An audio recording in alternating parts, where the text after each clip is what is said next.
Niba uturi mu murongo w'abantu batera imbuto, ugomba kuza gusoza amaterano ugiye mu murongo w'abantu batera imbuto. Haleluya.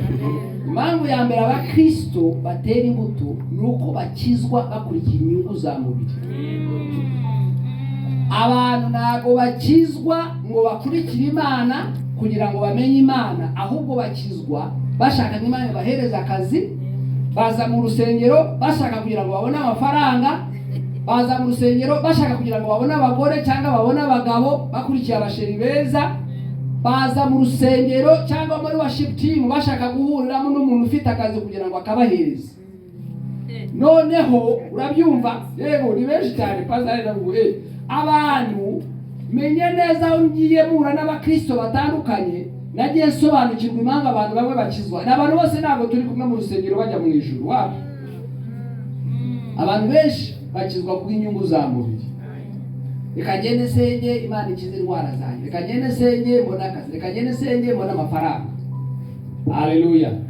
Impamvu tutera imbuto nuko gukizwa kwacu kuba gushingiye ku inyungu za mubiri. Haleluya.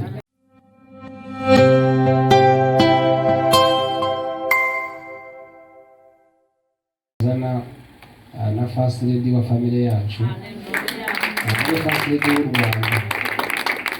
First lady muri familia ya Ngarambe JAMES. Akazina ke kakabyiniro giye mwita cyuki. Ngarambe cyuki. Datinze rero reka mwakire aje abasuhuzeho iminota mikeya. Mama Genesis. Abasuhuzeho iminota mikeya noneho dukomeze.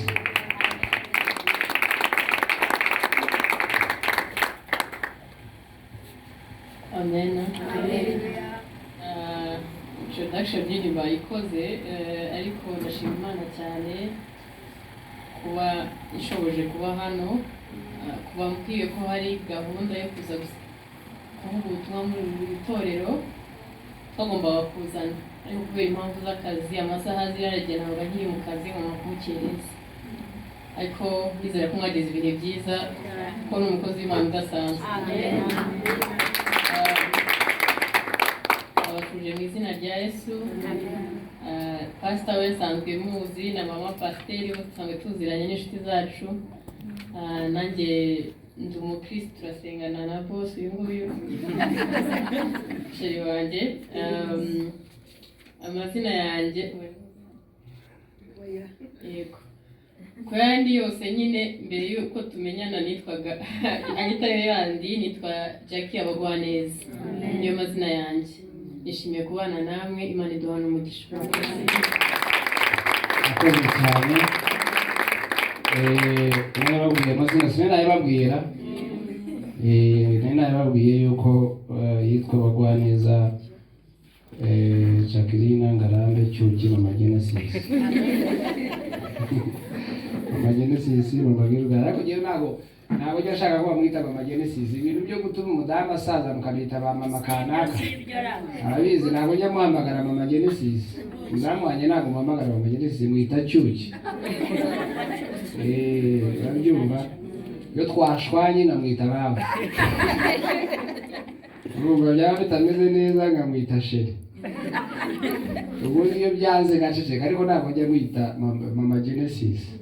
Amazina yo gusazisha abadamu bakiri batoya ntabwo ari byiza. Mama ngo papa kanaka nitwa Ngarambe JAMES. Papa kanaka n'ibyo n'ibya wari amazina ubundi ni society tubamo igomba no kuduhindura kugira ngo tube kugendana n'igihe. Ntabwo muze ko kwitwa mama kanaka ni bibi, ariko hariho amazina agomba kwita umuntu mu rwego rw'icyubahiro. Urabyumva niko bimeze. Rero ndamushimiye ko yabonye uyu munsi umwanya, agira akazi kenshi cyane, umunyeshuri ari mu kwiga masters Oklahoma, ari ku ishuri, ibintu ni byinshi, ariko hagati ya byose Imana ikabihambira. Professor nabwiye wanyigishije yarambwiye ati iyo ubaye bize ku Mana nayo ikubana bize mu byawe. Iyo ubaye bize ku Mana nayo ikubana bize mu byawe. Ugomba rero hagati yo kubura umwanya ugomba gushyiraho umwanya w'Imana. Haleluya. Uyu munsi turagenda kugeza saa 2 harya. Saa 2 tuze gusoza. Ubwo banyongeyemo iminota 25 kuko nigisha isaha. Munaza gusoza saa 2. Ndabizi yuko tuza guhabwa umugisha. Haleluya. Pastor Gacura ni inshuti yanjye cyane, akaba mukuru wanjye. Pastor Gacura twaraturanye kera aho twari dutuye. Ababyeyi be Muzeyi Kinyogote sinamamvu yo kumuvuga mu izina nubwo yashaje ariko ni byiza. Muzeyi ari we sogokuru wanyu, ari wari papa Pastor Gacura, yari inshuti cyane ya papa wanjye na sogokuru. Baraturanye imyaka myinshi cyane, ngiye nagiye gukura muzi. Urabyumva? Rero isano dufite ntabwo ari isano yo kuba turi abakristo gusa, ariko ni isano mu rwego rw'imiryango. Namenye kera numvaga amateka ye, uburyo yayoboraga iyo bitaga chaplain ahantu hitwa RSS. Yari umuyobozi ku ishuri yigiyemo. Pastor ni barabizi, sinzi niba bajya bibabwira. Kuva kera yayoboraga itsinda ry'abasenzi ku ishuri iyo yigiragamo. N'ubu ngubu mwebwe murabizi kurushaho. Rero ntabwo ari ibintu bitangiye ubu ngubu, ariko icyo mukundira cyane akaba ari umugabo w'inzozi ugira ibintu byinshi cyane. Haleluya. Uyu munsi rero ni umunsi wacu wa 3 muri seminar cyangwa conference cyangwa igiterane cyo kuramya no guhimbaza. Twahaye insanganyamatsiko ivuga ngo kuramya gutuma tubohoka, tugatoha, tukera imbuto. Sibyo? Harimo kubohoka, harimo gutoha, hakabamo no kwera imbuto. Ni amagambo 3 yose insanganyamatsiko yacu icyanditswe dusanga muri Ezekiel 36 umurongo waho wa 8. Hagira hati, kabasomere kugira ngo twongere twibutse. Ezekiel 36 umurongo wa 8 aravuga ngo ariko mwebweho mwa misozi ya Isirayeli muzatoha amashami yanyu, mwerere abantu banjye ba Isirayeli imbuto, kuko bagiye kugaruka. Agace k'ivasi cyangwa uyu murongo kavuga yuko abantu bagomba kwera imbuto, yuko hari ubwoko bugiye kugaruka. Bivuze yuko Ezekiel Imana yamusizeho aya magambo, abantu bari barabuze bageze mu gihe cyo kugaruka kugira ngo bongere bagire bate basukweho amavuta. Haleluya. Baza gusaba none ababakazi 2 cyangwa 3 bajye kuri microphone no piano. Ndaza kuba nigisha nyuzamo kuramya indirimbo imwe cyangwa 2 nkuko mwuka ari gukora iki ari gutuyobore. Uri kuri piano araza kujya kuri piano yakomeze ayifataho gahoro. Haleluya. Kuramya ni ikintu cy'ingenzi cyane, ni ibintu nkunda. Abo tutari kumwe nabo umunsi wa mbere n'uwa 2 nitwa Ngarambe James. Madame yavuze ko ni umukozi w'Imana, ariko gihe ndi umwana w'Imana. No ku cyacu gushize narababwiye, icyumweru gishize ngiye wigisha ku cyacu yacu, nababwiye ko gihe ndi umwana w'Imana. Umukozi ntabwo muzi ko umukozi agira igihe bakamwirukana. Yewe rero ntabwo ndi umukozi w'Imana, ndi umwana w'Imana. Umukozi agukorera nabi ukavuga uti va mu nzu ugende. Kimwe n'umugaragaro, ariko umwana arahora bikigorya akaguma, umwana mwiza akaguma, yakwiba ukagenda ukamurihira kuri polisi ukamukurayo kuko n'umwana wawe. Umukobwa yatwara inda ukavuga uti umwana wanjye n'ubundi wamubyaye muzanire umwuzukuru murere, umwana wanjye ukamushyira mu rugo. Rero yewe n'umwana w'Imana, kandi nawe uri umwana w'Imana. Ntabwo mvuze kuvuga ngo abakozi b'Imana cyangwa iki, nababwiye kimwe cyo nakuze muri cyaci yanyu. Nta bintu bya protokoli guteruza Bibiliya abantu binjiye ko pastor yaje, muvuga butumwa yaje, izo ni principe z'ubumana. Siko bimeze se. None se umuntu azamo uturanye ukajya guhibikana ngo hari ikintu cyabaye, nta kintu gishya kiba gihari. Haleluya. Yewe rero ni umwana w'Imana. Nibyo isengesho ryanjye igihe cyose, kuko nzi yuko iyo nsabye papa aranyumva, iyo mubwiye ibibazo byanjye aransubiza, iyo niherereye nawe tukajya inama turabikemura twenyine hamwe na papa wanjye. Umukozi harahagarukira, hari amabanga umukozi atamenya y'urugo. Ntaramenya se, no ku murage nagabaho. Yagize igihe manda ikarangira. Haleluya. Ndanyuzwe kuko ngufite amahoro, ndashima cyane ko yankunze akanshyigikira. Niba hirya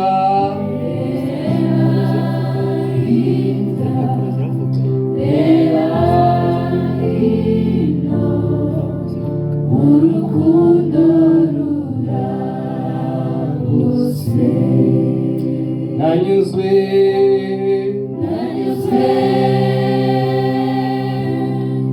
kuko ngufite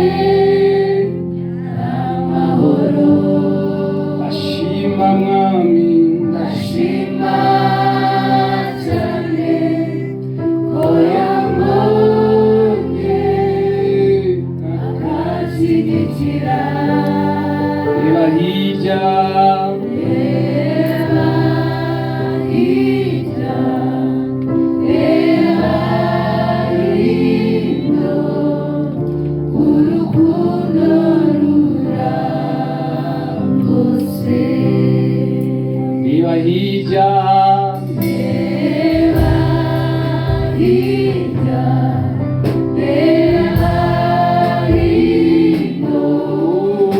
urukundo ruragose.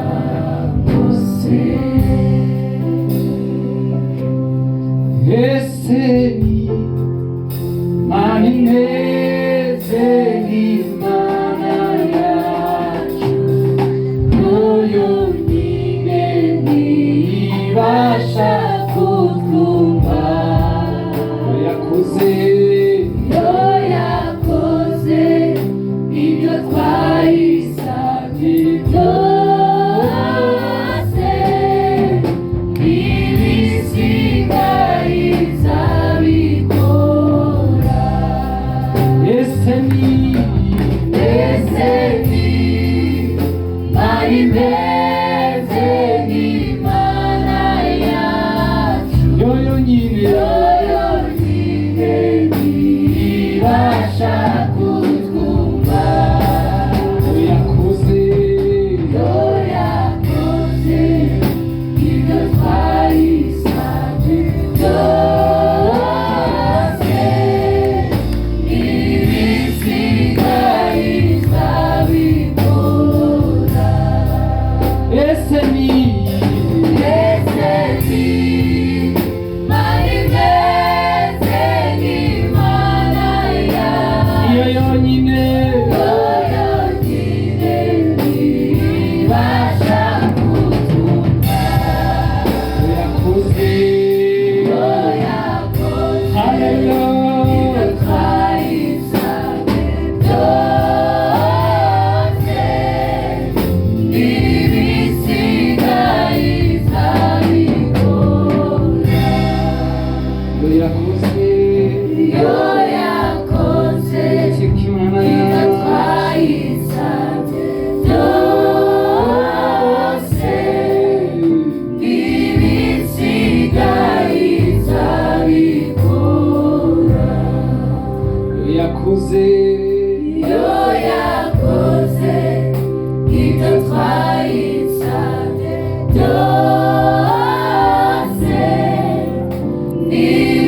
ibisigaye izabikora. Abazizi urukundo nibyo bituma tudashiraho. Bategereza wakamye Holy Spirit, icyo yavuze kizasohora. Abazize n'urukundo rwe nibyo bituma tudashiraho.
tugusabye umwuka w'ubwenge muri aya materaniro kugira ngo ukingure amaso yacu, ukingure amatwi yacu, ukingure imitima yacu, dushobore kugira ubwenge gusobanukirwa ijambo ryawe.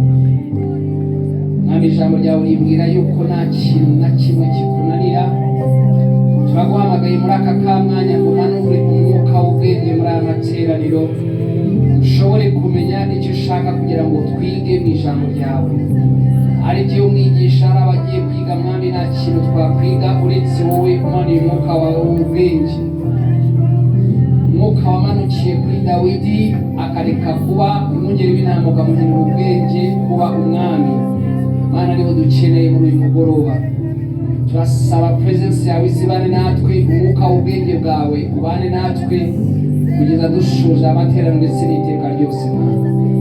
Dusabiye buri muntu wese uri hano kugira ngo umanure umwuka w'ubwenge, duhereze ihumure mu byo tugiye kwiga, kuko Imana ishobora byose. Mu izina rya Yesu twizeye, amen. Haleluya. Byose birashoboka, byose birashoboka iyo Yesu ategetse. Byose birashoboka, byose birashoboka, byose birashoboka, byose birashoboka, byose birashoboka iyo Yesu ategetse. Byose birashoboka, byose birashoboka, byose birashoboka, byose birashoboka, birashoboka iyo Yesu ategetse. Byose birashoboka, byose birashoboka, byose birashoboka. things already better, things already better. When the Lord is on the throne, things already better, things already better, things already better, already better. Things already better, Hallelujah. things already better. When the Lord Things already better, things already better. things already better. Hallelujah.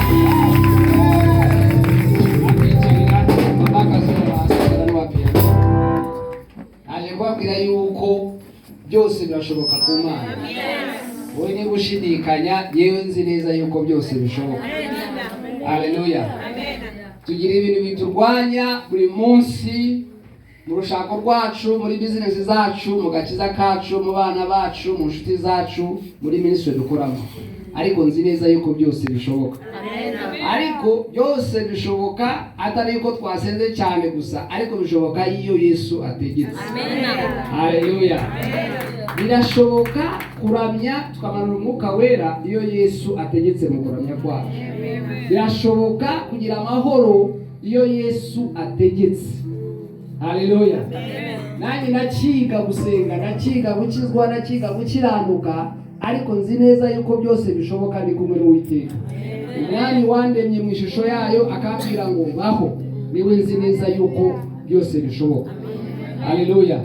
Uyu munsi naba nigisha muri pate 3, hariho kuramya, hakabaho gutoha, hakabaho no kwera imbuto. Naba nigisha ngiye kubigisha gace kanyuma kavuga ni kuki abakristo batera imbuto. Kuki jewe nawe usenga tukaramya ariko nitwera imbuto. Haleluya. Kuki twizera Imana ishobora byose, tukizera Imana ifite ifeza n'izahabu, tukizera Imana yaremye isi n'ijuru, tukizera Imana y'ibishoboka. Haleluya.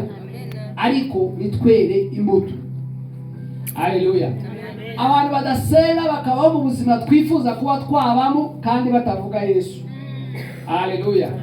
Abantu bo duciraho imanza yuko ari abanyabyaha, ugasanga aribo bari mu myanya y'ibyubahiro twakabaye twifuza abana b'Imana kubamo. Kuki tutera imbuto? Byose birashoboka, byose birashoboka iyo Yesu ategetse. Byose birashoboka, byose birashoboka, byose birashoboka. Uyu munsi hari iminota mikeya turi gusigarane. Niba turi mu murongo w'abantu batera imbuto, ugomba kuza gusoza amateraniro ugiye mu murongo w'abantu batera imbuto. Haleluya. Impamvu ya mbere abakristo batera imbuto ni uko bakizwa bakurikira inyungu za mubiri. Abantu ntago bakizwa ngo bakurikire Imana kugira ngo bamenye Imana, ahubwo bakizwa bashaka Imana bahereza akazi. Baza mu rusengero bashaka kugira ngo babone amafaranga, baza mu rusengero bashaka kugira ngo babone abagore cyangwa babone abagabo bakurikiye abasheri beza, baza mu rusengero cyangwa muri worship team bashaka guhuriramo n'umuntu ufite akazi kugira ngo akabahereze. Noneho urabyumva, yego ni benshi cyane pasare navuye. Abantu menye neza aho ngiye mura n'abakristo batandukanye, nagiye nsobanukirwa impamvu abantu bamwe bakizwa. N'abantu bose ntabwo turi kumwe mu rusengero bajya mu ijuru wapi. Abantu benshi bakizwa ku inyungu za mubiri. Reka ngende senge Imana ikize indwara zanjye, reka ngende senge mbona akazi, reka ngende senge mbona amafaranga. Haleluya.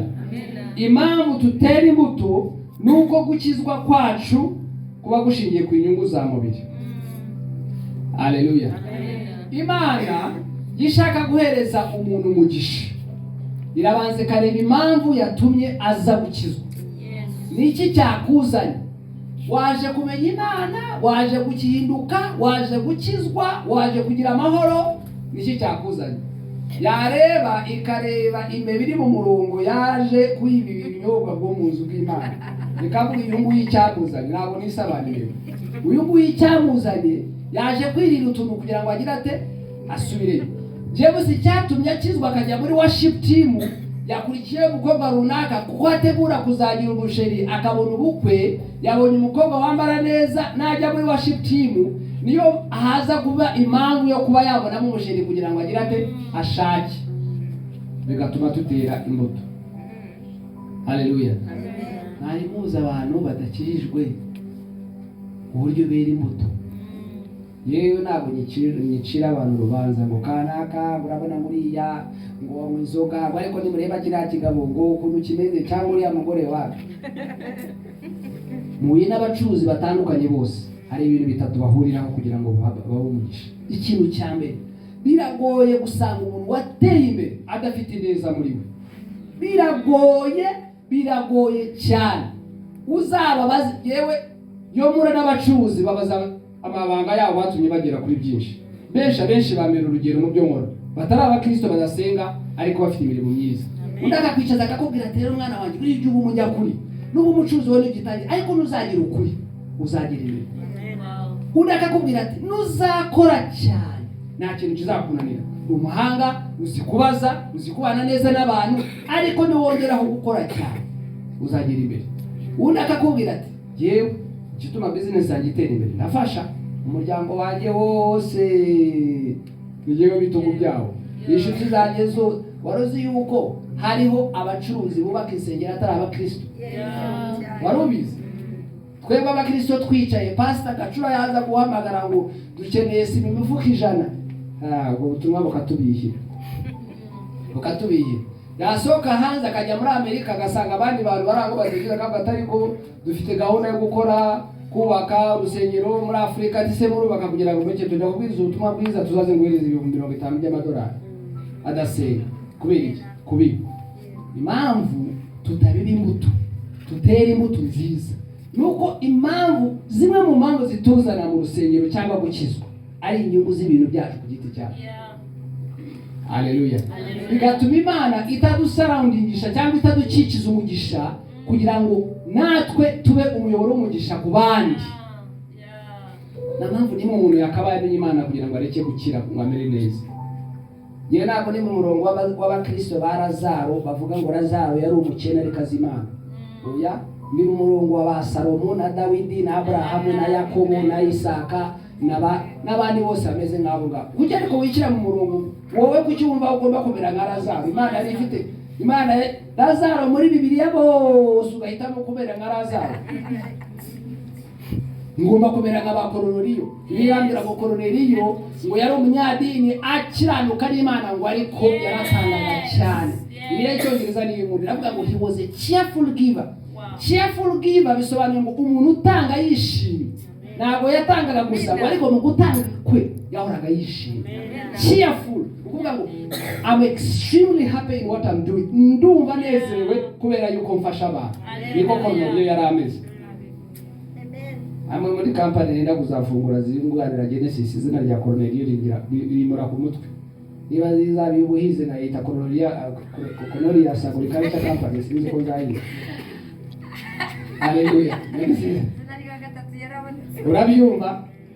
Cornelius Construction Company, Cornelius Agriculture Center, Cornelius University. Kubera iki ari amateka meza cyane. Korneliyo ntabwo Bibiliya imwandikaho yuko yasengaga cyane. Bibiliya ivuga yuko yatangaga neza cyane. Nishimye. Korneliyo ntabwo yaje kwa Yesu. Mbemeze nka wa mugabo wa mujenerali umwe waje imbere ya Yesu ngo afite umwana warwaye. Arangira aravuga ati nubishe yuko uri umwana w'Imana ukiza indwara. Ibintu bikaba none mfite umwana wanjye ararwaye ameze nabi. None ni wamukiza. Yesu abwira umujenerali ati genda umuzane tugira dute tumusengere mukora abantu bavuga to ya yewe ndi generali. Yo mbwiye koporo ngabwira captain ngabwira majoro ngamubwira piga saruta hita piga saruta. Rero nawe bambwiye yuko utegeka umwana wanjye ahari ni umwana w'Imana utegekeze uko azabikira. Urumva abantu bazi Imana kubwi nibyo bana bagiraga gusenga uzi usenga imbaraga zafite n'ubushobozi. Bitukaje dusengera mu kigani. Niba bari iminsi 40 umenye insanganyamatsiko y'itorero igamije iki? Ni ugusengera ubukene buveho, ni ugusengera iterambere ry'igihugu, ni ugusengera amahoro, ni ugusengera imiryango ya broken family, ni ugusengera kwaguka kwa ministeri. Turasengera iki? Haleluya. Amen. Niyo ininga nijya muri church yacu kwa Pastor Isaac akagaragara. Twasanze ari ibintu byinshi Pastor Rene arabizi. Bikigenda binyomba korale ziririmbira amasaha 2. Amuna kaza gatanga ubuhamya kamara iminota 30 ku gatuti. Urabyumva? Worship team na murongo wo bateguye kuramya karamya yarangiza undakajyaho undakajyaho kwanga se ntabwo mwateguye abantu bari mu ministry uyu munsi. Kuki buri muntu wese muhereza microphone? Urabyumva? Abashitiri babaje twisaza pastor rero pastor. Twebwe dusenga Imana tuzi Imana ya gahunda. Iyi cyacu igomba kujya ku murongo mutangira ryari musuza ryari kwanza. Ntabwicaza nk'abajyanama. Pastor tubwire gahunda ya cyacu mutangira service ryari musuza ryari ijambo rimara iminota ingahe worship team imara iminota ingahe. Pastor disi yero umuntu kana no pastor bagira ngo munda cyane. No muntu usenga cyata kuda gusenga kandi akagira inzozi. Urabyumva?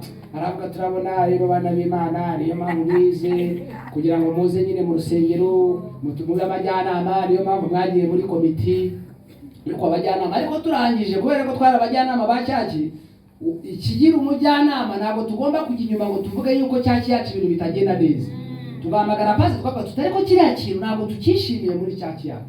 Uburyo worship team iramye ntabwo tubikunze. Kubwiyo mpamvu tugiye guhamagara pastor tumubwira yuko ibintu atari byiza tubishyire ku murongo. Mwari muzi yuko cyaki yanyu yari mu bikitegerezo kuri cyaki zacu. Yewe ahantu muri twebwe twari turi inyuma cyane kubarusha. Nabeshe ahantu muri cyaci twasengeraga muri abo twari dufite amatara ntabwo twari dufite amakaro. Twavugaga kwa Pastor Gacura mbega ukuntu bafite cyaci cyane icyamamana natwe ukaduhindura mu kwa Pastor Gacura. Mbega cyaci abantu bafite cyaci y'amabati twebwe turi mu ihema. Urabyumva? Pastor Gacura Pastor Irene barabizi cyangwa benshi bajyaga badusura iwacu. Natwe byibuze uduteye intambwe tukagera nko kwa Pastor Gacura twaba tumeze neza. Umubare w'abantu mwebwe mwari benshi cyane kuturusha. Abantu bagasenga ari babiri. Pastor Gahora avuga mwakwihanganye bana b'Imana mwagiye kugira kwizera kuki mudakunda Imana umurimo w'Imana mwarawutaye. Akamera nk'Eliya cyagiye yirukangaga ahubwo wa mwamikazi wicaga abantu z'Imana avuga ati Imana ndirukanze ngiye ku misozi Yeriko. Ese urajya he? Atabakozi b'Imana bose barabishe niye usigaye nyine nanjye rero ndahunze aho kugira ngo mfe ngende nihishe. Aramubwira ati banaho ubucucu Eliya haracyari ibihumbi 7 batararamya bayana. Uriza ni mama. Haleluya. Yesu ashimwe cyane. Impamvu tutera imbuto nuko tuza imbere twashyize imbere y'inyungu yacu gusa. Yesu ashimwe. Ingingo ya kabiri nuko abantu batamenya amabanga y'ubwami bw'Imana. Niyo mpamvu tutera imbuto. Abone amahame y'Imana kugira ngo umuntu yere imbuto nuko abanza kwiga kubiba imbuto. Yesu ashimwe. Ntabwo ushobora gusarura imbuto utarabibye. Ntabwo bibaho. Niba hari ikintu kimwe kiboshye itorero rya Kristo ni ikintu cyitwa gufasha no gutanga. Iyo uvuze umuntu kuvana mu mufuka gufasha, abantu barwara paralize, abantu bakuvara inyigisho ngo ziterambere ngo ni inyungu za ministeri. Ngewe ntabwo ni pastor ngewe ni umuvuga butumwa, ariko kandi ngakunda kuba umwana w'Imana no kuba umucuruzi. Yewe ni umufatanyabikorwa ubundi w'ijuru, ni umufatanyabikorwa w'Imana. Yesu ni Imana n'abamarayika n'umwuka wera bafite kampani dukorana nabo. Sibyo? Kuko iyo ngeneye kugikora ikintu runaka bagisha inama tugakora imyanzuro tugakora amasezerano. Nyabwira abadamu arabizi hamwe na cyaki. Iyo ndi mu kiraka ngiye mu matenda katuvuge ndashaka isoko rya miliyoni 10 z'amadolari, ubwo ni miliyari 10 z'amanyarwanda. Iyo nsengera isoko kugira ngo ndibone, Madamu arabizi, mfata agapapura mwandika uburyo iryo soko inyungu ryazo rigomba kugenda. Urabyumva? Navuga ni isoko ryo kubaka hoteli ku Gisenyi n'urugero, cyangwa Nairobi cyangwa Kampala cyangwa hano hose bitewe n'isoko twaba tugiyemo. Iri soko ni miliyari 10. Inyungu yaryo wenda ni miliyoni 600. Urabyumva? Noneho nkahita mvuga ni miliyoni 600, manje urabizi yuko izo ari miliyoni 60 z'icyacumi. Urabyumva?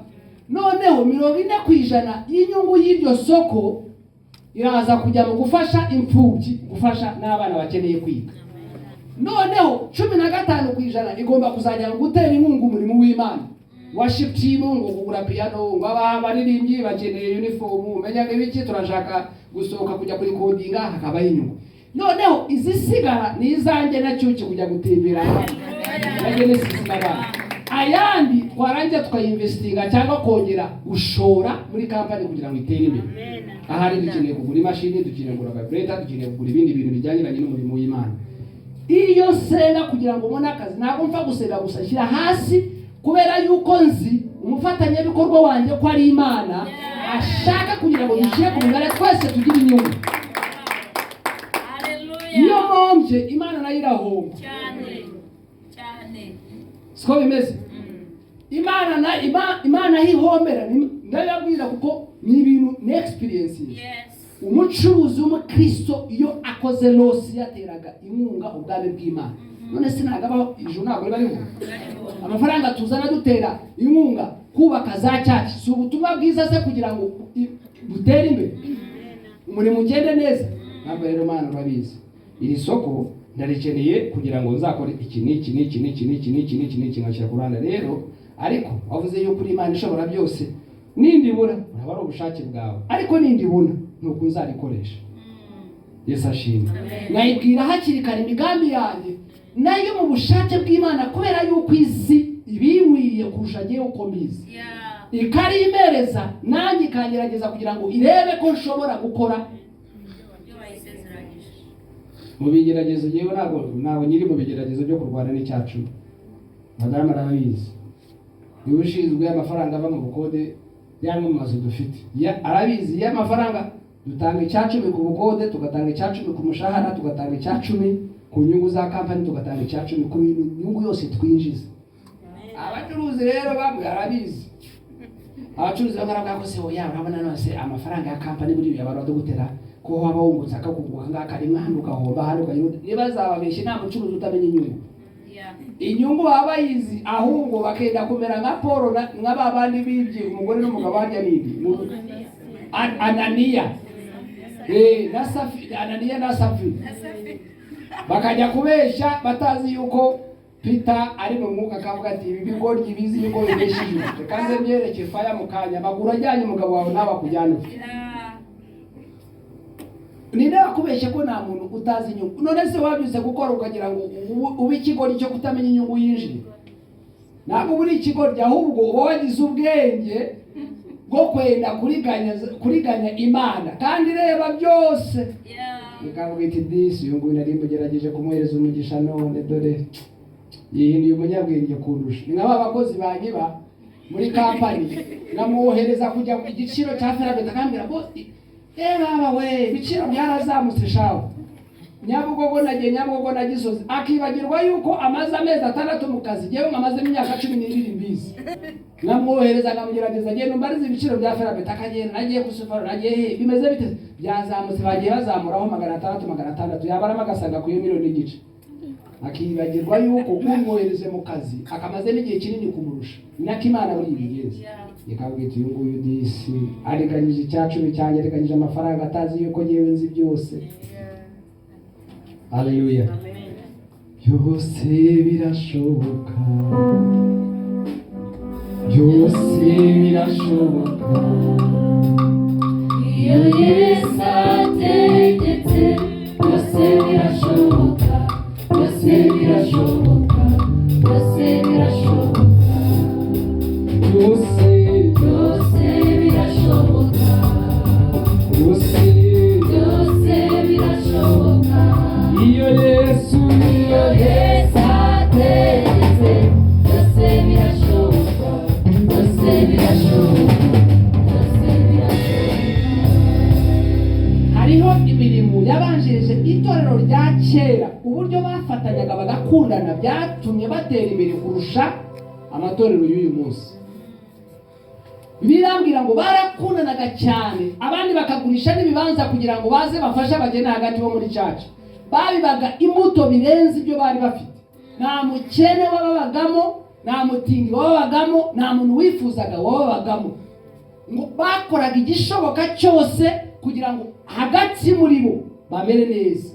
Nubwo babaga nta kintu bafite barasangira. Kugurisha ibibanza kugira ngo twubake inzu z'Imana ntabwo bitangiye uyu munsi. Byahozeho kera abantu babe nta kintu cyiza ukora undi muntu wakubanjiriza atagikoze. Nta na kimwe. Niba ari imbaraga z'umwuka wera hari abazuzuye umunsi wa Pentecote wowe utaruhari. Niba ari ukugira neza abakoroneriyo barabanje kera. Haleluya. Niba ari ukuvuga butumwa intumwa 12 zarabikoze. Rero nta kintu gishya ukora uvuga uti jewe n'ubwa mbere ngoze iki kintu mu isi y'umwuka no mu isi yo mu ijuru no mu isi y'amubiri naho ni baraba kugikora. Iyo umucuruzi uri umuhanga abandi baraza bakagucaho. Waba uri umuhanzi uri umunyabwenge abandi bakaza bakagucaho. Haleluya. Waba uri perezida ukavaho undi akaza. Niyo uri umwami urapfa undi akagusimbura. Reka tujye mu byakozwe n'umwa 2 turebe imirimo yaranze itorero rya kera. Ibyakozwe n'umwa 2 usoma Bibiliya y'Ikinyarwanda baza kumfasha. Ibyakozwe n'umwa ibice bibiri guhera ku murongo wa 42 kugera ku murongo wa 47. Ibyakozwe n'umwa ibice bibiri murongo wa 42. Yego. Abantu 3,000 bahindukirira Imana. 42. Bahoraga bashishikariye iby'intumwa zigishaga. Yego. Bagasangira ibyabo no kumanyagura umutsima no gusenga. Ehe. Abantu bose bagira ubwoba. nuko intumwa zikora ibitangaza n'ibimenyetso byinshi. Abizeye bose babaga hamwe bagasangira ibyabo byose. Abizeye bose babaga hamwe bagasangira ibyabo byose. Ni ukuvuga ngo babibaga imbuto hagati muri bo bagasangira ibyo babaga bafite. We muturanyi wawe araburara ukumva ko wari ukamera neza nta kibazo. Babaga hamwe bagasangira ibyo babaga bafite byose. Komeza.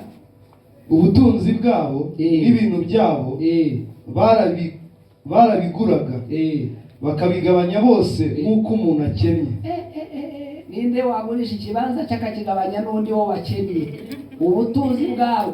Wewe wagurisha akamodoka kawe ukajya kukagabana na Janine cyangwa na Jacqueline? Wakagurisha. Ubutunzi bwabo. Ubutunzi bivuze yuko babaga ari abakire. Ntabwo ari ibintu byabo. Ubutunzi, umuntu umutunzi n'umuntu ufite byinshi. Afite amagana, afite amashyo, afite amazu, afite amamodoka. Ubutunzi bwabo subiramo murugo. Ubutunzi bwabo n'ibintu byabo barabiguraga bakabigabanya bose nk'uko umuntu akennye. Nk'uko umuntu akennye. Abantu ba kera babibaga imbuto kweri. Babibaga imbuto, ni nayo mpamvu bakoze ibintu bidasanzwe. Ariko reka maze babaze, niki gituma abantu bagira ubuntu buke ku rwego kumva yuko ibyo bafite bitabahagije? Muzi banga riri mu gufasha. Murabizi? Sibyo? Jewe ndi umuhamya. Ubu munsi nize ibanga ryo gufasha. Sindageranye na mu buzima. Sindigera mbura. Nyabwira abantu, iyo ufashije ni wowe unezerwa cyane kurusha umufashije. Iyo ugiriye neza umuntu, wumva wishimye cyane kurusha wa wundi. Nubwo uriya nezero, ariko wowe uravuga Imana ishimwe yuko nanjye mugiriyeho umugisha. Imana ishimwe yuko aje kunsaba ibiryo agasanga mbifite kandi nkabimuha. Nubwo agenda avuga ati Papa Pasiteri yamfashije, ariko Papa Pasiteri agenda avuga ati Imana ishimwe atawi umutwaro ranjye byibuze mbonye icyo kumuhereza. Bagurishaga ubutunzi bwabo n'ibyo babaga bafite ngo bakabigabana bakabisangira nk'uko umubare w'abantu wanganaga. Ariko ubusambo bwuzuye muri generation ya 2022 ibintu byose no kwirwanaho, no guhangayika, ukaba ufite inzu uraramo kumva nabikunyuze, ukamutwara imodoka ukumva yuko ushakiye abandi. Haleluya. Munyurwe. Niki gituma muhangayika? Niki gituma mwumva yuko ibyo mufite bitabahagije? Mukore cyane, ariko nimurangiza n'ibyo mufite mubisangira hagati y'abakristo. Kuboga, uraboga se cyangwa uraboshe? Umuntu udatanga, umuntu ubuntu buke, ubuzima bwe bwose ahora aboshye. Kubera iki? Ahora atishimye.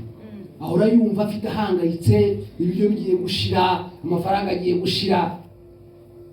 Ukumva urahangayitse cyane, uwo ruboshye.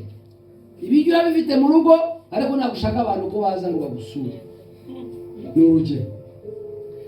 Ufite ubutunzi, ariko nagushaka gukuraho byibuze ufashe pasiteri cyangwa ufashe muturanyi wawe. Ugahora uhangayitse. Satani nawe akakuboha kweli. Soma. Kandi iminsi yose bakomezaga kujya mu rusengero n'umutima uhuye.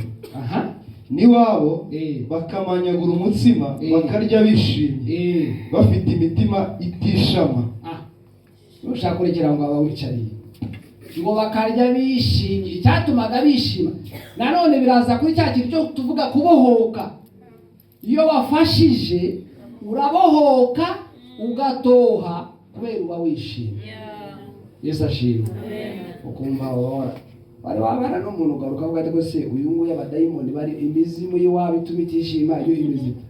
Ugasanga umuntu yambaye neza, nta kintu abuze, ameze neza, ariko ahora afite umushiya, ahora ahangayitse, ahora ukavuga uti ikibazo gihari ni ikihe?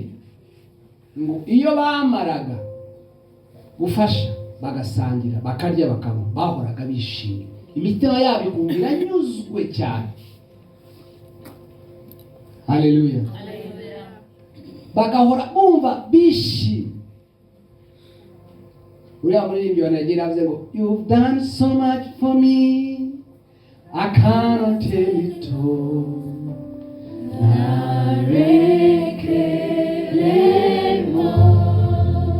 If I had to If I had 10,000 times, it still won't be enough.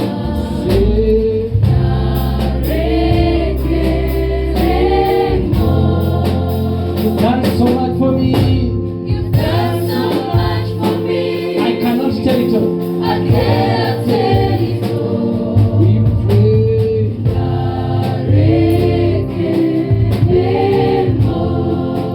If I had 10,000 times, If I had 10,000 times, oh, it still won't be we enough. say,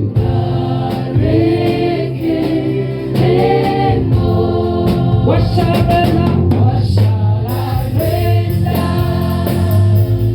to Jehovah? For He has done so very much for me. What shall I render? What shall I render to Jehovah? For He has done so very much for me. Na, na, na, na, na, na.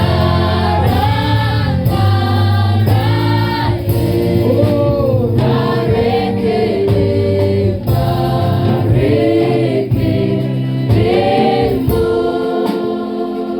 haleluya. Hariho agatabo iminsi ko nasomye kamfashije kitwa Left to Tell, cyumweru nabwiyeho church yacu, k'umudamu witwa Iribagiza Immaculée. Umudamu warokotse jenoside yakorewe abatutsi, yabaga i Nyanza, umuryango we urapfa, niba ni bose, papa na mama n'abana bose barapfa. Uwo mumama igitabo cye cyitwa Left to Tell, bisobanuye ngo nasizwe kugira ngo mvuge inkuru zasigaye, zabaye, ibyabaye, nasigajwe kugira ngo mvuge ibyabaye. Yavuze aya magambo, aravuga ngo urukundo ukunda Imana rungana n'umwanya umarana n'Imana mu gusenga kwawe uri wenyine. Urabyumva? Urukundo ukunda Imana rungana n'umwanya umarana n'Imana mu gusenga kwawe wenyine. Uyu mama agatabo ke kigisha ku mbaraga z'urukundo no kugira neza no kubabarira. Atanga ubuhamya uburyo yamaze iminsi 91 muri tuwarete ari kumwe n'abandi bakobwa 7, iminsi 91 ari muri tuwarete, abana n'abandi bakobwa 7, Imana irabaroka.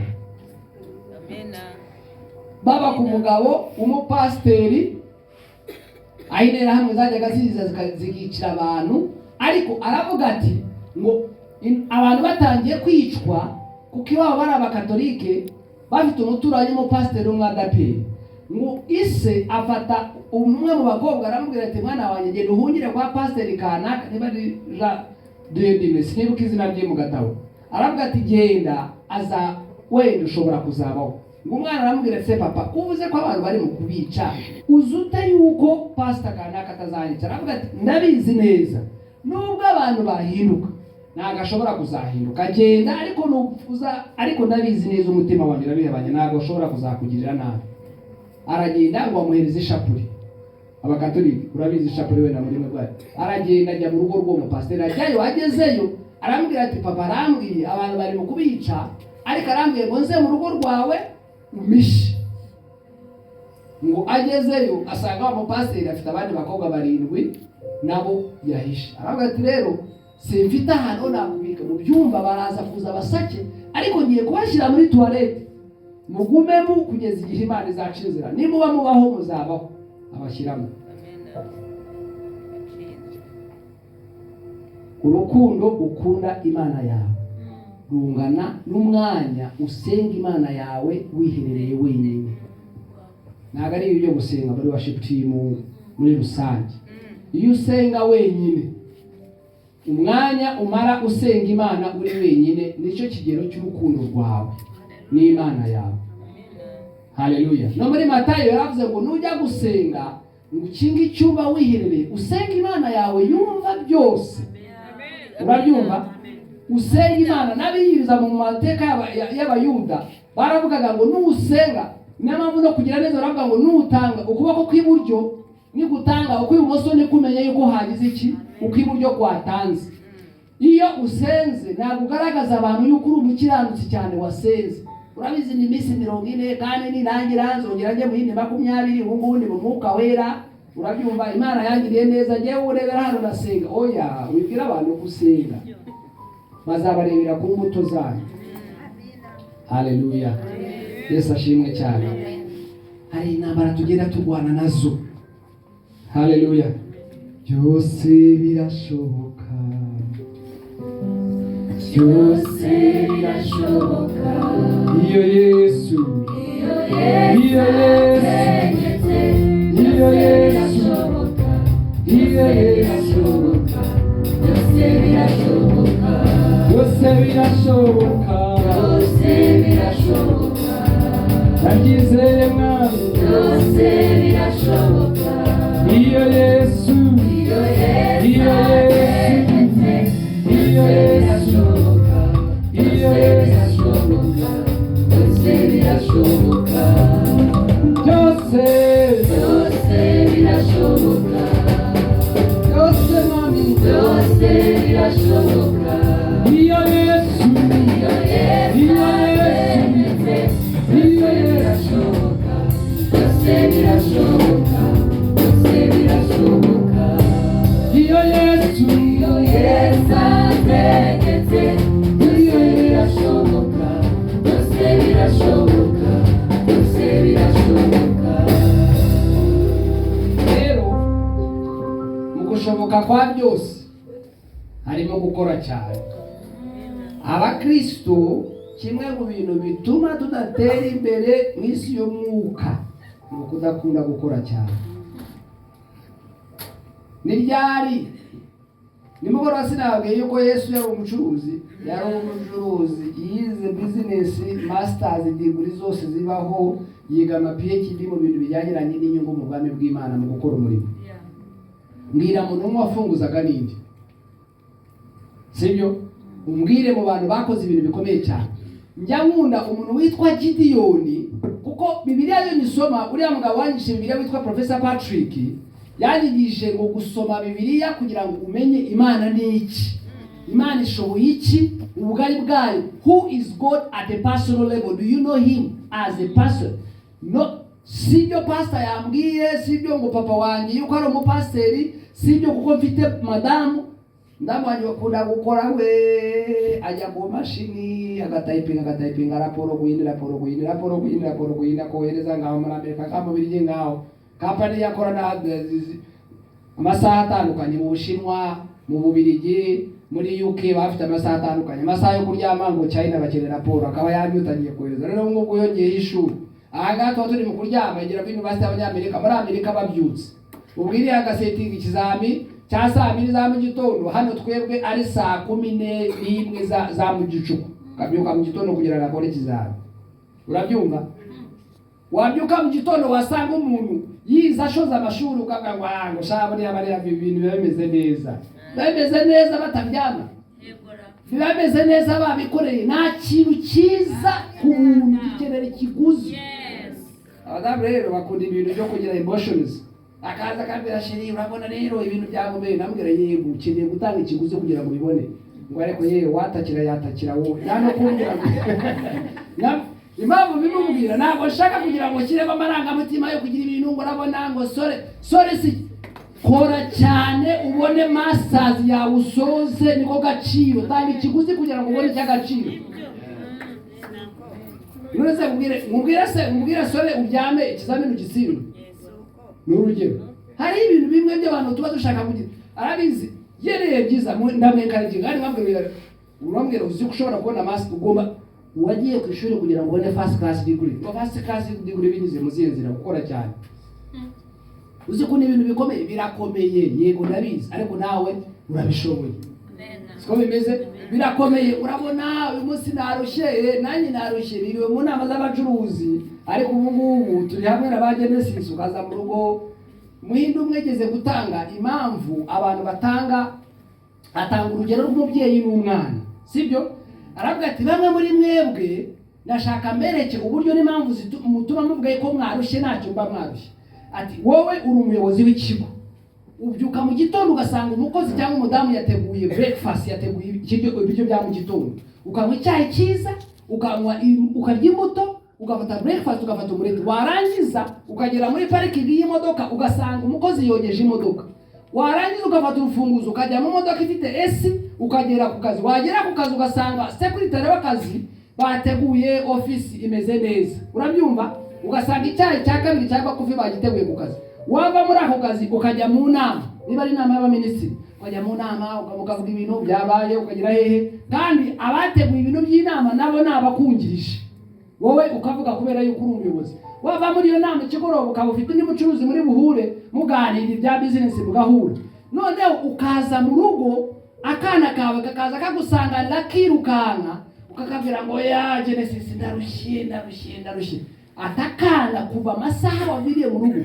gakina umupira, kakiruka, kakazenguruka, kakajya mu mihana, kakiruka, kuva mu gitondo kugeza saa 12 kaba karimo kwiruka ivumbi hehe, kaza wasanga saa 2 z'ijoro ugasanga karacyafite freshere karimo kwirukanka, wowe ukajya ukabwira ngo warushye, akana kireba kirukanka, nawe wirumva amakofi uhura n'abacuruzi uri muri esi, ninde warushye?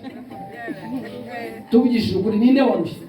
Uratanga impamvu ngo jewe narushye, warushye wiriwe uri mu modoka, umushoferi agutwara gukimurira kinga, waruhijwe n'iki? Wowe wirumva amakofi wirirwa urya n'ibiryo byiza muri Serena, ngo niki cyakubije? Umwana yiriwe yirukanka ngo dadi ngo I'm tired, aravuga ati mujye mukuraho, mujye murebera ku bana, arakora umunsi wose, ukasanga ikigoroba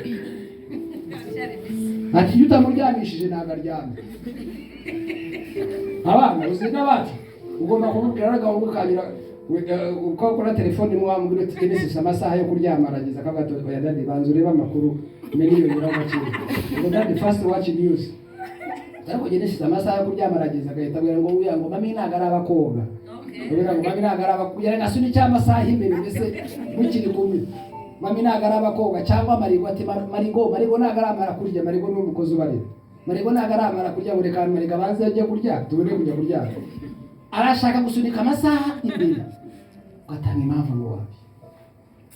Haleluya. Ibyo byose bitwigisha kugira ngo Imana igira neza, reka dukore cyane kugira ngo dutange umusaruro mu kandi bw'ijuru. Yesu ashimwe cyane. Ndeba abantu benshi uburyo bavunika bakora. Imana ifite principle uburyo itanga umugisha. Izi mbuto mbabwira, nababwiye ntago imbuto zipfa kuza zidafite icyazibanjiriza. Nababwiye ni umwami turamye Imana nuko yitwa alpha ikaba na omega, itangiriro ikaba n'iherezo. Imana nta kintu na kimwe kinanira gukora ubwami bwayo, nta kintu na kimwe kirenze ubushobozi bwayo, nta na kimwe, kwaba urubyaro kukunanira, kwaba gukora iki. Najyaga mvuga ni Imana yanjye, iyo abantu bakora ibintu bite, ibi bibaho bite, ariko gukora cyane. Nimugana nababwiye kubyuka mu gitondo ukavuga uti reka ngende nshake akazi, aho kaba kariko kose, niturire kanaka mubwire nariko buriya uyu munsi byatubaye ari umuntu rendi muri terere guhitewe n'ahantu, umugabo araza aturutse mahanga, araza komanga ku gipango cya office ntabwo tumuzi, araza urareba igipande, aravuga ati nitwa Jean de Dieu, aravuga ati jewe nitwa Kanaka, hano mufasha ibintu gitera imbere by'urubyiruko. Nambwira ntabwo dufashe ibintu, nabwo numvaga ari yabanje umukozi aramwakira, numva bari mu kuvuga ati yewe numvishe ko mufite ibintu by'iterambere by'urubyiruko. Arambwira ati nabyo, none arangije araza arambwira ati hano hari umuntu waba warahaye randevu, se randevu yiki, nari ndi bize cyane mu gitondo. Arambwira ngo avuye, ntaza namwakira, nambwira se uvuye he? Ati yewe rero mvuye Muhanga, ati naje ejo ndiho nshakisha akazi, atari unabonye icyapa, ati ntabwo nzi icyongereza, ariko nasomyeho numva nkaho mushobora gukora ibintu bijyanye n'iterambere ry'urubyiruko. Nambwira oya ntago ari byo dukora, nambwira rero turi bize, atari ko mama iminota mikeya mubwire ibyo nkora. Nkamurekana agira ate numva ibyo avuga, urabyumva. Ariko muri make icyo yavuze ati jewe rero nabuze akazi, ariko mu by'ukuri ndi umugabo kandi nshoboye gukora akazi kariko kose, nshobora kugakora, urabyumva. Nubwo yakomanze mu buryo butari bwo, ariko ntago ari icyaha gusaba akazi ntabwo ari icyaha, ntabwo ari n'igisebo, ntabwo ari igisebo kugenda kubwira umuntu uti yewe buriya ubwo ndebera hano ushobora no guteka, ushobora no kunjyana muri kampani yawe nkagendekera abakozi bawe, sibyo? Ushobora kuba umujyanama wawe, yewe nizi ibintu by'icungamari nabuze akazi, ariko ushobora gushyira kampani yawe ku murongo mwigisha abakozi bawe mu bijyanye n'icungamutungo. Ni urugero, ushobora gukora ikintu runaka, ntabwo ari icyaha, ntabwo ari n'igisebo. Igisebo ni ukuba uri mu bukene ugashyira igisuzuguro cy'Imana. Imana yaturemye mu ishusho yayo kugira ngo tube umugisha mu mahanga. Urabyumva?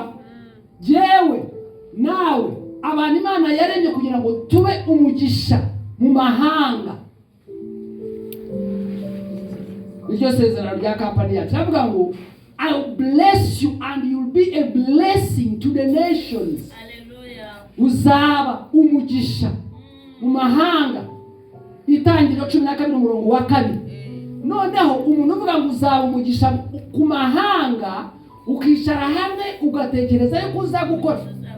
Bill Gates yaravuze ngo amahirwe abaho, ariko gukora cyane kurusha amahirwe.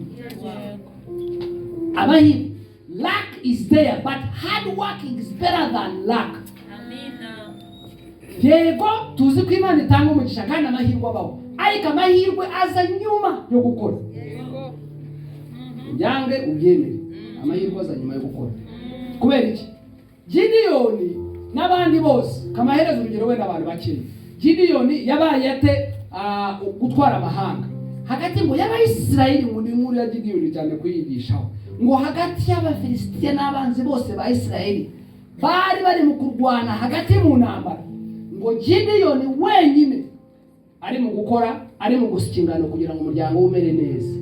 Igihe marayika yazaga agenda gucungura aboko bw'Isirayeli, asanga abandi bari mu buvumo bihishe, asanga Gideyoni afite ikintu kimwe akora kugira ngo agaburire umuryango we. Marayika aje aravuga ati uyu nguyu ufite ikintu cyakora hagati y'ubwoba abandi bihishe niwe nshaka. Amina. Amina. Business Amina. n'iterambere ni risiki. Risiki kandi nabikorwa n'umuntu w'ubwoba. Wa munyabwoba we Satani wakubitsemo ubwoba, akuvemo akubibemo gutinyuka. Tinyuka uteri namwe ugira ikintu uhindura mu buzima bwawe. Wowe ntabwo uramiwe kubaho nabi, ntabwo wumva wahesha umugisha abandi. Gideyoni bamarayika baraza kuko bo bari bafite imbaraga, nababwiye ni Imana kubera ko ari umufatanyabikorwa, iraza ikareba hagati muri Christian Outreach Ministry ninde ufite ikintu akora kugira ngo umuhe umugisha, ninde utinyuka kugira ngo mugire inama uburyo atera imbere, ninde wateye inama kugira ngo mubere urufatiro nera izindi ntambwe, ninde n'icyo abashaka. Izi mbuto tuvuga bishaka umuntu wateye inama kugira ngo abibe imbuto imwe, Imana noneho iyobora intambwe ze agira izindi mbuto abiba. Imana iravuga iti wa munyembaraga we ugendana n'ubutware Gideyoni. Genda uko imbaraga Gideyoni aravuga ati tuza nababwiye nanjye Gideyoni ushaka gusenga Gideyoni. Aravuga ati rero mbere yuko umwira yuko ndi umunyembaraga, reka tugendane buhoro, imbaraga zirava he? Yewe Gideyoni ndi kanaka w'umuryango wa kanaka. Atoya nakubwiye Gideyoni wa munyembaraga kubera yuko afite icyo akora hagati y'ababwo abandi bari mu buvumo. Gideyoni yari umunyembaraga kurusha abandi, ariko ntabwo yari umunyembaraga mu gihe yasanzwe ari oya, yari umunyembaraga by prophecy. He is going to be great. Sibyo? Gideyoni aho yari umunyantege nkeya, ari no mu bwoba, ariko imbaraga ze zihanurwa bitewe n'ubugingo n'icyo yakora icyo gihe. Sibyo? Kuba udafite akazi ntabwo ari icyaha, ntabwo ari na kimwe, kuko twese tunyura mu buzima bwo kugeragezwa, twese tunyura mu buzima bwo kuva mu bukene. Ibi mbabwira kuvuga ngo ngiye hanze, ngiye muri Amerika, ngiye Singapore, ngiye he? Ntabwo navukiye Singapore, ntabwo navutse ururimi rw'indege nduzi, ntabwo navutse kurara amahoteli ahenze mbizi, ntabwo nari mbizi. Vuka muryango abantu b'aborozi babaga mu byaro, baba hehe, jya ku ishuri nkagenda ibirometero 20 kugenda no kugaruka. Urabyumva? Ariko maze gukura menya yuko hari kwatura kundi kurenze ubuzima ababyeyi banjye bavukiyemo.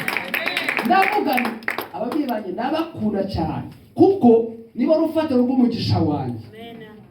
Urabyumva? Ndabakunda cyane kubera nzi neza navuga nubwo bo bavukiye mu bukene na Bill Gates nawe yarabivuze ko waravutse uri umukene ntabwo ari ikibazo ariko gupfa uri umukene n'urubaza rwaye ko waravutse uri umukene ntabwo ari icyaha ariko gupfa uri umukene ni icyaha cyawe yego mubyumve ntacyo bitwaye yewe kuba navukiye mu muryango w'abakene ariko gupfa yewe ni umukene ni urubanza rwanjye nk'umuntu nka James kubera yuko Imana yamaye umugisha mu bigaza byanjye bitandukanye n'iby'ababyeyi banjye nawe ni kumeze n'undi ni kameze Gideoni noneho ngo Imana imuhamagaye agapati nkunda cyane mukumve aravuga ati rero niba koko unyise umunyembaraga ari igihe ugomba gucungura ubwoko bwa Isirayeli ye kuzana imbuto nyibibe muri wowe sibyo ntabwo mabwiye ngo mutange mucaca yo vuga ibi ngira ati rero mvuga byo bagiye kuzuza tubera ngo duhereze pastor agacura amafaranga oya aravuga ati buretseho reka ngende nzane inama nitambe turye twijute menye koko niba woherejwe n'Imana urabyumva umuntu uri muri presence asaba avugana n'umuntu azi aravuga ati koko wenda ashobora kuba ari mukumbeshya ariko niba koko uvuze ko ngomba kuzaba umunyembaraga muri ibi bihe abafilisitiya batwishe muri ibi bihe urubyaro rwanjye rwihishe muri ibi bihe abahanuzi bose bihishe niba ari jewe ugomba kuba umunyembaraga Gideon yari ameze nka umuntu umwami witwa Kuru ngo yazamutse mu gihe cyari gikomeye cyane ariko Imana imwohereza kugira ngo azamure ubwoko bwa Isirayeli aravuga ati buretseho aragenda nanone mu bwoba habandi bari bishishe azanina itungo niba ari intama niba ari ihene araza arayibaga ayiturira abamarayika aravuga ati mureke turye dusangire twishime Imana irangize ibwira abamarayika ati mumubwire yuko ari umunyembaraga hagurukana n'ubutware Gideoni niwe wavuyemo mu gihe cye intambara zose yajyagaho yararwanaga abantu bagatsinda ibintu byose yavugaga byarakoraga icyo nenda kuvuga ni iki ntabwo Imana izigera ihereza umugisha wo kwera imbuto nta kintu dukoze ubyibagirwe urataha umwanya wawe nusaka usenga iminsi 600 inzara ikwica rusazi ikwice upfe tugushyingure twebwe dusengere turangiza tugende dukore tubeho neza urabyumva tera intambwe ugendane nka Gideoni tera intambwe umere nka Dawidi birambwira ngo Dawidi yari aba step mom cyangwa bakase b'abana buriya Dawidi nisendera mu byaye hanze yari umwana utaravukaga mu rugo sibyo mukase akajya muragiza ihene azi yuko ari mu kumuhima atazi yuko amutraininga kuzaba umwana abamama nabo mugirira ishyara abana ariko umwana uwavutse adafite uruhare umugirira utishari kwe ntabwo yigeze agira uruhare mu kubaho mu kuvuka kwe amafuti ya se yakoze warangiza ukamugirira ishyari umwana urengana kwe haleluya tera intambwe ugira ikintu ukora niyo nsoza reka dusome muri Zaburi 128 umurongo wa 2 dusomere uhere kuwa mbere wenda kujya kuwa 3 ariko urashaka no kabiri Zaburi 128 Zaburi 128 indirimbo y'amazamuka hahirwa ubaho Uwiteka wese yego akagenda mu nzira ze kuko uzatungwa n'imirimo y'amaboko yawe kuko uzatungwa n'ubunebwe bwawe uzatungwa no kwicara ugatungwa no gusenga cyane ugatungwa no kuramya cyane kubera ko ijwi ryiza cyane subiramo neza uzatungwa n'iki kuko uzatungwa n'imirimo y'amaboko yawe uzajya wishima uzahirwa none se uzahirwa binyuze mu gusenga cyane gusenga ni kwiza kuramya ni kwiza ariko ijambo ry'Imana ratubwiye ngo kuko uzatungwa n'imirimo y'amaboko yawe ubyuke mukore wikureho igisuzuguriro Gilugari bisobanuye ngo Uwiteka yadukuyeho igisuzuguriro gakobwa kacu kakabiri ko buheta kitwa Gilugari ngarambe ziva haleluya ziva bisobanuye ngo umucyo w'Imana igisuzuguro kiri ku izina ry'umuntu ikintu cyose uvuga nta muntu ugiha agaciro inama yose utanga mu rusengero nubwo waba uri umuramisha ufite amajwi 80 nka ya Satani Rusuferi ariwe muramisha wa mbere wigeze ubaho. Rusuferi burya ni izina ryiza. Gira agatabo mu rugo kitwa 100 kitwa batera 101 answers about spiritual warfare, ngo ibisubizo 101 bijyanyiranye n'imbaraga z'umwuka n'imbaraga z'umuriro n'umwuka wera. Agatabo karavuga ngo kuki abantu batita abana babo Rusuferi, kandi ubusobanuro bw'izina Rusuferi bivuze kurabagirana, bivuze imbaraga splendor. Ninde wakwita umwana wa Rusuferi? Ubusobanuro bwa Rusuferi reka n'izina ryiza. Igihindura Rusuferi izina ributagita umwana wawe ni imirimo ya Rusuferi, ariko izina ubwaryo ni ryiza. Urabyumva? Lucifer means splendor, icyubahiro, kurabagirana. Ndabeshe ntabwo mujya musoma Bibiliya. Rusuferi nicyo bisobanuye. Ntabwo Rusuferi uravuga ngo Satani. Satani ni izina ryiza, ariko imirimo ya Satani ituma tumwana rukanya. Nanjye Satani ntabwo nyashaka kugira misano na Satani n'imirimo ye yose. Kubera imirimo ye ntabwo ari myiza. Yifuza ko tuba nabi, yifuza ko dukena, yifuza ko tuba baswa, yifuza ko dufunguza, yifuza ko dutabwa agaciro imbere y'isi turi abanyamugisha. Yifuza Satani agiranwa n'abantu bose. Baba nakubwiye bazahamagara ngo kofi umuntu agwamagara kofi mukora iki? Mwagiranye inama? Haleluya. Amen. Kuko uzatungwa, subiramo umurongo wa mbere wa kabiri gakeya. Kuko uzatungwa n'imirimo y'amaboko yawe, uzajya wishima. Hera ku murongo wa mbere. Hahirwa ubaha Uwiteka wese. Hahirwa ubaha Uwiteka. Impamvu nkunda Bibiliya nimwe amadini amwe y'ubuyobe aza abantu bakayakurikira bafata umurongo umwe barangiza akaba ariho bagenderaho. Ariko ushaka gusoma Bibiliya usoma imirongo ibanziriza ugasoma n'imirongo ya nyuma y'icyo cyanditswe. Ni ukuvuga ngo mbere y'uko utangira kugira imirimo myiza habanziriza hahirwa ubaha Uwiteka. Noneho mu kubaha Uwiteka niho ubona guhishurirwa ubwenge bwo gukora cyane, ukamenya yuko hahirwa ubaha Uwiteka wese. Yego. Akagenda mu nzira ze. Akagenda mu nzira ze. Kuko azatungwa n'imirimo y'amaboko yawe. Uzajya wishima. Uzahirwa. Uzashima. Uzajya wishima, uzahirwa. Kubera imirimo y'amaboko yawe. Izi mbuto turi mu kuvuga hano, imbuto zanyu zigumeho. Isoko y'imbuto zacu kugira ngo zigumeho bizanyura mu mirimo y'amaboko yacu. Ubu Pastor Gacuragiye sare muri Amerika aramobarizinga resources cyakitera imbere mana uduhereza amafaranga akagenda akayakura. Uzi yuko bari bamuhereza amafaranga ari bahabwa umugisha kurusha mwe cyane. Twebwe turabahamya cyaki yacu nta muterankunga w'umuzungu wo hanze wigeze ayitera inkunga habe n'umwe. Twigeze gukoresha fundraising rimwe duhamagara inshuti zacu harimo na Pastor Gacura na muzeyi Karimba n'abandi rimwe durundanye amafaranga ngira ngo zari miliyoni 16 dufite budget ya miliyoni 450 yo kubaka urusengero. Ariko ayo mafaranga yose weje gihe na komite yari ishinzwe ngewe wari umuyobozi wayo babwira rero kubera yuko pastor bari hejuru abandi akagira abantu bitwa ba Arone na ba Karebu n'abahanuzi n'abandi 12 bahagarara bagashyigikira bose. Bakavuga bati bose kubera yuko ari umugare n'Imana ariko twebwe tugiye kukubera inkingi. Urumva aho uzajya ugenda uri ku musozi uri mu kuvugana n'Imana natwe uzajya uzanga inyuma usange hari udufaranga twarundagije inzozi nuziduhereza natwe tuzishyigikiye. Haleluya.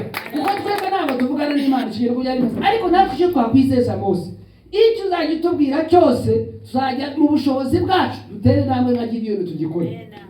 Imana ibana natwe dushaka bitugereye ku cyiciro cya miliyoni 20 turazibona tugera ku cyiciro cya miliyoni 30 turazibona tugera ku cyiciro cya miliyoni 80 turazibona. Na faith banyire ko cyati wanyuza amabaso ukaguta amafaranga abaye. Kubera iki twateye intambwe turangiye tuhishurwa yuko turi abanyamugisha nyabyo. Abakristo banyabugingo worship center nina gusoza babwira yuko Imana ibakunda cyane kandi muri abanyamugisha. Imana irabakunda birenze uko mushobora kubikeka.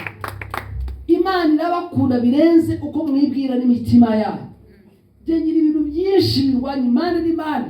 Nigeze babwira bavuze buriya ikintu cya mbere kizagaragaza yuko ugomba kuba unyamugisha ugomba kugira ibintu bikurwanya. niba uri aho ngaho abantu bose bagukunda wowe umenye ko uriho umuvumo wuzuye ngo babwize ukuri iyo abantu ego kanaka ni mwiza uriya Jacqueline urabona yambara neza uri mwiza yamvuga neza ibiri abo ngabo nibabihehe urabyumva nibabihehe ikimenyetso cya mbere jewe namenye yuko Imana inkunda nuko hagati y'abankunda hagomba kuza abandi banyanga babandi amajwi y'abantu banyanga niyo asunika imbere nakora ibi niba abantu bagukunda cyane bose nta kibazo ugirana n'abantu wowe uriho karande ukeneye amasengesho ikomeye cyane ibiranga abantu bafite amasezerano y'iterambere naba barwaye Abrahamu niyo bagize Isaac yari afite bangahe Dawidi Mose Arone ninde utarabagize na Yesu ubwe baramurwanyije ari umwana w'Imana wowe urashaka murabara yewe mfite igikundiro numuramisha mwiza uzikunda muri no munyamugisha muri to cyakirangura yose cyagera gukunda wavuze yuko uriho karande y'umuvumo hishurirwa ukeneye abantu bakuvuga inyuma nabi kugira ngo bagusunike bagupushinge bagira aho bakujyana bakwegeza n'ababyeyi bati kariya gahungu karirata ubugitizi neza yuko Imana inkunda kariya gakobwa buriya ukareba nakarayi cyane nta n'ikintu kazageraho amajwi n'uyumva ubugiti ngomba kwirinda haleluya kubera iki Imana imikorere y'Imana nikimera ishaka kugira ngo igushyire hagati y'ibintu bigoye birangize kwambika imbaraga zo kubinyuramo ibinyuramo buri munsi cyane Yohana ibizo buriya amasoko yagiye abonye mu mafuti buriya ubuje ntabwo mureba hariya yakorana n'abasirikare buriya amamine ashobora kuba politiki nabyo bagavuga Imana ushimwe yuko nyiwe nisonga mbere babandi babari muri ibyo ngibyo buriya babari yuvuga umuntu nabi uri mu nzira yo kwikereza iterambere ryawe narabyize ndavuga ni warusi yuko Imana I call it backbone. Backbone ukuvuga ngo igufwa dushingiraho kugira ngo tugire ikintu cyo dukora. Backbone na perezida yaravuze ati nkunda abantu bakritika ibyo dukora. Kuko ni mu magambo yabo tugira ibyo dukora byiza. Amen. Abakritika tarika bavuga neza ndabitwararika. Ndabitwararika ndabakubwira icyo ushaka atake boss nta kibazo. Abari nanone muri class yindi ya yisumuye ya business ya first class ndetse kubeshye ntabwo first class ndaba ku flying ka first class kuko ingendo nyinshi nkora indege zimwe za first class ntabwo iyo muze first class ni ikicaro ugomba gutanga itike y'indege hejuru y'ibihumbi 25 by'amadolari ngo ni miliyoni 25 z'amanyarwanda ushobora kuva Dubai ukajya New York ibihumbi miliyoni 25 business class yo ushobora kuba ari miliyoni 5 aho economic aba yatanze na miliyoni 1.5 urabyumva ho nta muntu wemewe kuko ndabiguguringa byose amakuru ya first class babaho bate business class n'ikibibayo economy yuri muri economy ni inyungu cyubonamo yewe business class nzikura kuko byo nishyura amafaranga yo kugenda muri business class niho nkura connection y'abantu babanyacyubahiro ngo bakura hakazi nishyura amafaranga kubw'inyungu y'ikintu ngiye gusangayo nkavuga nubwo ari menshi ariko naza guhurirayo na Pastor Allen kuko afite izo zo kuzubaka ihoteli mpuzamahanga ya miliyari 10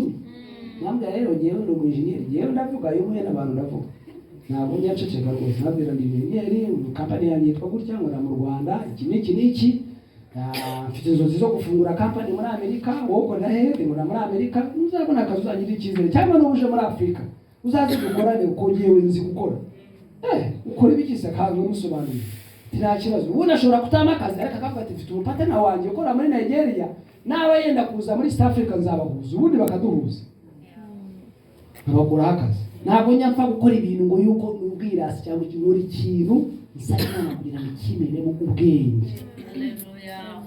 Haleluya. Yesu ashimwe cyane. Uyu munsi nibwo tugiye gusoza icyiciro cyanjye cyangwa icyiciro cya mbere nzagaruka ku cyumweru ariko niho nsoza ndakubabwira yuko umenye yuko imbere y'Imana idukunda kandi dukunda cyane. Zamura ibiganza byawe dusenge. Uwiteka mwami Imana uri Imana yo kwizera, uri Imana ikiranuka, ukuri ineza n'imbabazi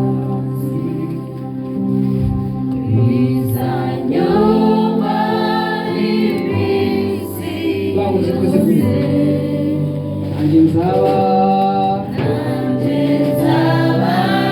mu nzu y'Uwiteka iminsi yanjye yose ndimo. oh nukuri Ineza n'imbabazi haleluya zanjyoma w'iminsi yose. nanjye nzaba Nanjye nzaba mu nzu y'Uwiteka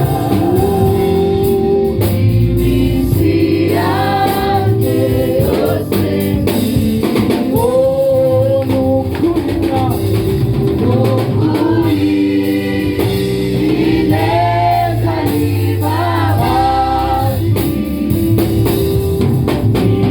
bizaryoha iminsi yose. Nanjye nzaba mu nzu y'Uwiteka iminsi yanjye yose ndimo. Mwami Imana turagushima kubw'uyu munsi ineza n'imbabazi zawe zibane natwe mwami uyu mugoroba ndetse n'iteka ryose ineza yawe n'ubuntu bwawe imbaraga zawe n'amahoro yawe n'icyubahiro cyawe ndasenze ngo bijyane natwe twese mwami abantu bawe bateraniye hano b'Imana itita ku mubare w'abantu b'Imana itita ku mateka yabo ariko Imana igendana natwe mu gihe gikwiriye ukaduhereza umugisha mwami ineza n'imbabazi zawe bijyane natwe uyu munsi n'iteka ryose mu izina rya Yesu twizeye amen. Dukomere Imana amashyi.